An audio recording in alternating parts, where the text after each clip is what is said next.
What's up, everybody? Sodomike here. It's time for another New World video. Today's video, we're going to be looking at the announcement that Amazon Game Studios came up with yesterday, addressing their in-game cash shop.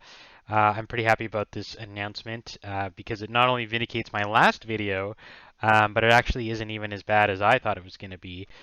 So let's take a look. All right, let's dive into the announcement. Introducing our in-game store. Greetings, adventurers. We are releasing our in-game store today for alpha players to test the content, provide feedback in preparation for our August 31st launch. Yes. Too bad it's still so far. The store will allow for in-game purchases cosmetic items outside of our deluxe edition pre-order bonuses.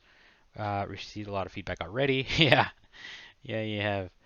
I believe it's important to make the store visible, how players will experience and test directly items in the store during alpha. Purely cosmetic, provide no gameplay advantages. As the game evolves, we may add categories, okay, of store items based on players' desires, okay. We may make mistakes, which is why we're testing it and engaging the community. Here's the thing, man. You know, they got the Amazon brand name on them, and they're not cocky about it, and they're admitting that they can make mistakes. I don't know how you don't give these guys props, man. There are a lot of smaller, less important, insignificant gaming companies that act like they're hot shit, and these guys are saying, you know what? We'll take your feedback and apologize in advance if we screw something up. I think that's great. The Alpha Store will include an example skin, emote, and dyes. These are not the exact items that will be given, just an idea of type and flavor. All right, let's take a look at this. You got the tree splitter skin. Interesting thing about the skins here, and we'll look at some more in a minute. Uh, the skins aren't very flashy in this game. Like they look good and they're like matchy matchy, but they're not like, I don't know. I'm just seeing Asian MMO like blue color, like bright neon colors and like crazy designs and like super flamboyant stuff. This is like subtle. I think that's a good thing. I think we'll see how it looks later. Like there's a fine line between like it's so subtle you don't even notice, and you run by the guy with the tree splitter skin, you don't even notice he has a skin on, and like, oh my god, I can't look anywhere because there's just shit everywhere. The flexi mode, yeah, like that. These are the interesting parts. So they went out of their way to say that these are not the exact items, yet they took the three most popular dye colors in any MMO ever and put them in the shop. So I don't know about scarlet necessarily, but red and black are 100% the most sought after colors. Gold has to be up there. Gold, silver, and then like the green, blues, whatever. Um, I can tell you right now, I will be using one of these colors, even if it is in the shop. One of these three colors will be part of mine. I'm not going to tell you which one. You can ask me if you want, but it's my secret for now. Uh, okay, so let's continue on. We think it's important share the goals behind our in-game. Okay, so they want to talk about their goals and their plan. So this is the same thing that they tweeted. Basically, like, we don't want anybody to ever feel the store stuff is necessary. Okay, like that's the exact same thing from their tweet in response that they had with all the Alpha Leak outbreak and stuff. Um, yeah, so they want to talk about their plan and stuff. They want to be upfront about this. I think it's great. All right, let's talk about this. So the first thing they want to do is empower expressive personalization. That's what they call it. Cosmetics, have the opportunity for players shape their characters. Release will showcase new dyes, apparel, and weapon skins. I like that. Weapon skins are cool. For players to customize their character, as well as themed decorative furnishings and additional house pets players can purchase. Okay. Cosmetics items will not provide any perks or boost to stats. So literally, you're just going to look different. That's it. While in-game store will provide additional opportunities for customization features, unique cosmetic items, there's a wealth of visually diverse in-game loot for players to discover and earn across Eternum at the same level of aesthetic quality. So this is, yeah, it's subjective. But what they're saying is you're not going to get something that looks basic and you're going to buy something that looks like absolutely ridiculous. So they gave us some examples. We'll get to that in a second. But I like this because it's what I said in my previous video, of which I will link in the description, by the way. They're giving you the best of both worlds. They're giving you cool stuff that you can earn. They're giving you cool stuff that you can buy, and they're not the same thing. So people who want to buy stuff that looks cool, they can do it. People who want to earn stuff that looks cool, they can do it. And they're differentiated. So it's not like you earned something and they bought something and nobody knows the difference. Because I think that would matter to the people who earn it. I honestly do. So best of both worlds, as I mentioned in my video, I think that's great. We understand players work hard to get their gear and have no intention of diminishing the value of their favorite pieces. Honestly, man, like they listened to us. Like they listened to us and they immediately responded and gave us what we wanted. I don't know how you can hate these guys. Often the store items are additive for role players. People want to change their appearance frequently. So that's the thing. Like, there's people who are going to buy all their stuff, and that's okay. Like, I think that's great. Those people are going to support the game. Every time they buy like 2 pieces of armor, we need to buy one less, and the game is supported. I'm probably going to buy some stuff from the shop if it's cool. I will. I'm not going to lie. But the fact that you can earn stuff and buy stuff gives everybody the option of what they want to do, and it's only cosmetic. Okay, so let's take a look at these. Okay, this guy looks freaking cool right here on the left. I like the guy on the right too. This is the in-store one that they've decided to show.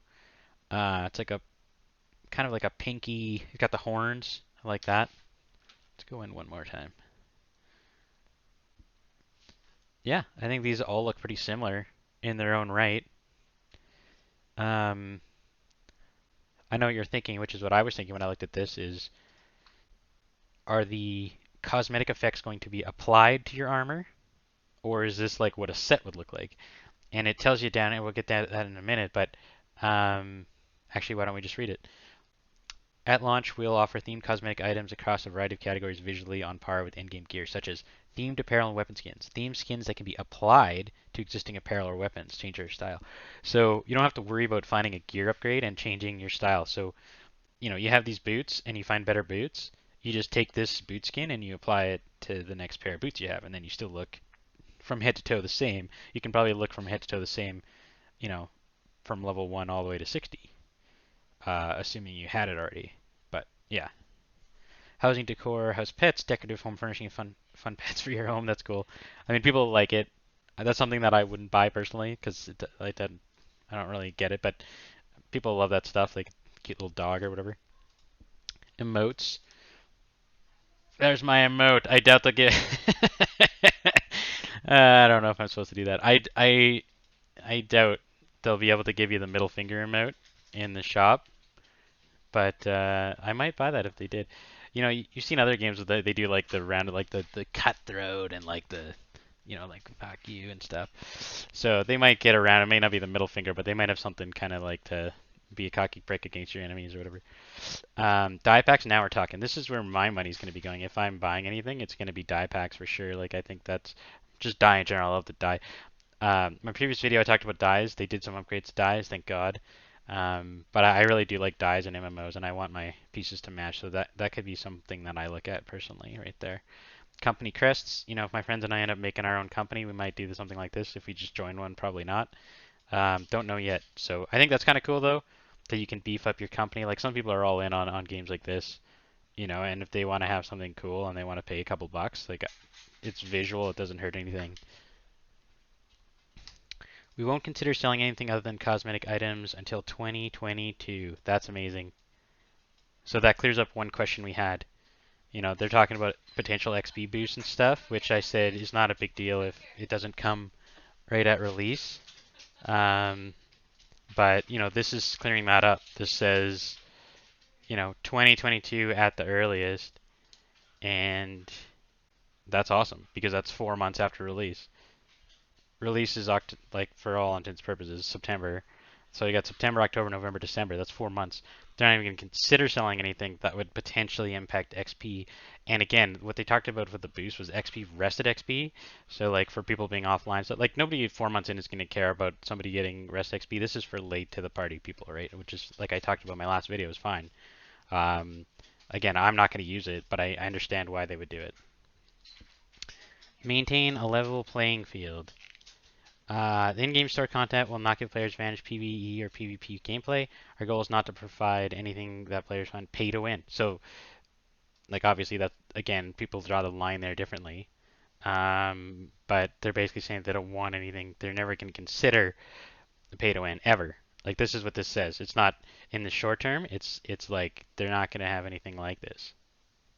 right? So I think that's good. No items in the store will give players instant lifts. Keyword being instant there. To their overall gear score, experience points, or impact territory control. No item in the store will gate it to. Okay, so there's two things here. Number one is, um, again, the rest XP thing. That like if they sell that, whatever it looks like, it's going to be something that you get, uh, you know, quicker when you're playing.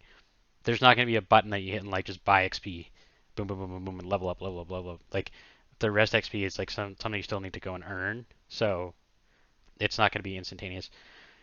No item in the store is a gate to experience game mechanics. That's great. So you're not going to be like, the tuning orbs that you need to enter dungeons. Like they're not going to sell those. They're not going to like, hey, we know you love our dungeons, but you can only do them so many times a week because you can only craft so many of these things. You can only afford so many on the auction house if they're for sale. But here, you can pay us $5 and go do it. They're never going to do that. So I think that's a big deal right there. That's something that they're standing up to, and it's something that I think the player base wouldn't want, and it's something that they say they'll never do. So players should never feel that they have to spend additional money to experience New World once they've purchased the game. The price you pay at launch lets you play the entire game. So this is the thing, and it sounds like they're sticking to with like things like this, like no gate experience mechanics, like that is a big deal, right? Like this is what they've been promising, and this is what they're actually standing up to. So I think that's really good. So those are the first two. So the maintain a level playing field and expressive stuff. And then the last one is embrace veterans and welcome new arrivals. I don't know how this embraces veterans, to be honest with you, but um, I wouldn't have worded it that way. It's not embracing veterans, it's supporting veterans. But anyway, that's nitpicking. While the tournament will be full of veteran players, we anticipate new players landing on its shores years to come. Well after launch, we will consider ideas for items that influence mechanics like rested XP both through the store and earned in-game. This would allow late-to-game players entering a tournament to catch up at a pace most comfortable for them and fight alongside their friends in in-game content while not creating a pay-to-win environment. So here's the thing. This is what I talked about in my last video. It's somebody who's, technically late to the game, who doesn't want to go and level up fully on their own and maybe get griefed if they're a PvP player by people 10 levels higher than them or whatever their issues are. You may not want to go and like power level them and spend all of your time for a month doing that. So they give them the third option saying, hey, you can pay for some quicker leveling. Again, not something that I support or would use, but it's not the end of the world either. Like this is not gonna break anything. It's 4+ months down the line, and I think there's some argument to be said that the more people you have at the end of the game, the better for those people who are at the end of the game, because the last thing we want to see is like 20-minute queue times for 20v20 dungeons and stuff, or not dungeons, but like combat, instance combat, can't think of the name right now, whatever it's called, or like the wars or whatever. Like you don't want to have to sit there and wait for people all the time, so you need people to be, at that level, people running around the world that you can interact with. You don't want it to be like a total deserted ghost town. So if that helps it, then I'm all for it. The more players that are able to experience in-game content, participate in in-game modes, the healthier your game experience. That's kind of what I just said. The timing on when we release any sort of boosts will depend on player sentiment feedback. So here's the thing: like they've asked, they've been upfront, they said they're going to make mistakes, they want our feedback, they've listened to feedback. I don't know if they watch my video necessarily, but I think this is good. I think they're super upfront with it. I don't think anything's broken here. Rested XP, like let's think about it. It's not like you're sitting there in game and you just like pull out the credit card and put $20 in and suddenly you're gonna be max level. Like it helps when you're offline gaining rest XP. Like I don't know. I don't think that's even much of a boost. Um, I don't get the I need to be max level thing, like I said in my last video. But it also 4 months after, like I'm gonna be max level in this game probably in like a month or less. Probably a lot less than that actually, because it's not that hard to do. But um, if people want some help getting there for whatever reason because they don't want to enjoy the content, the game's content is great. I would never want to skip any of it. In fact, I pay to slow it down so I can do more stuff. Maybe I don't know. But anyway, I'm rambling. It's fun. I don't get this, but it's not the end of the world, and it's not coming out at release, and it's totally fine. They're being upfront about it. Heading towards launch, we're excited to test functionality of our store, receive feedback. So here you go, feedback again, right? Like they want feedback. They're gonna take our feedback. Let's keep giving our feedback. And yeah, I think this is good. I think it's a good. I know they covered most of this in their Twitter, but it's nice to see it on an actual post in their news column too. I think it's great. I think it's they've taken into account what people have said and what they've liked and what they haven't liked, and they're super upfront about it all. Good job. Way to go. Still fanboy. I'll see you out there. So there you have it. That's the breakdown of the announcement. Obviously, still some questions about a couple of things, but a lot of things have been answered for us. I'm super looking forward to this game. August 31st cannot get here soon enough. We'll see you in Eternum. Thanks for watching. Check you later.